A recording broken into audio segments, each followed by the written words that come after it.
Magandang araw mga kanuga. Narito po tayo ngayon sa La Union Best House.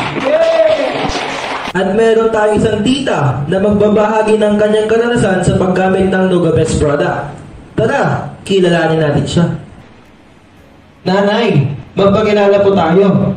Ako po si Susan Ordonio, 65 years old, nakatira sa Dulumpina, San Fernando, La Union. Nanay, paano at bakit ka nakapunta dito sa Nuga Best? Na-invite ako ng aking kapatid na si Eden Grospe kasi marami na akong nararamdaman sa katawan. Pero noon pa yun, lagi niya akong pero hindi ko siya iniintindi. Ngayon nandito na ako sa Nuga Best. Tita, ano-ano yung mga naging karanasan mo dito sa Nuga Best? Dati kasi, marami akong nararamdaman. Unang-una, meron akong high blood pressure. Naabot ko pa ng 200/100. And then, meron akong angina sa puso. Tapos, mataas ang aking cholesterol. At saka, marami akong nararamdamang masasakit sa mga joints. Kaya, inaraw-araw ko na nung pumupunta sa Nuga Best. Nung nandito ako sa Nuga Best, inaraw-araw ko nang pumupunta. Tapos nung naka-28 days na ako, marami na akong improvements sa katawan na naramdaman. Yung dating high blood pressure ko, naging normal na. Yung mataas na cholesterol, normal na rin.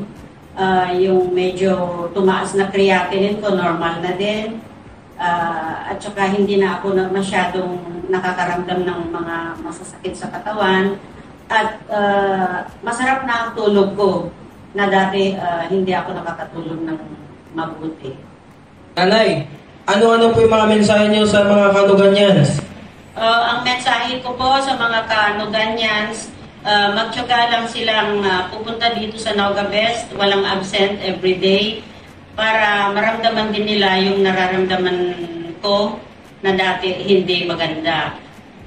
Kung maaari, pag-ipunan natin o gawin natin ng lahat para makabili tayo ng sarili nating N4 para sa bahay na lang tayo mag-Nuga Best.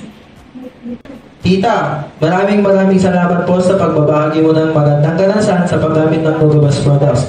Muli, ako ang inyong home manager Mac mula sa La Union Best House. Nag-uulat para sa Nuga News TV. Sarang hiyo!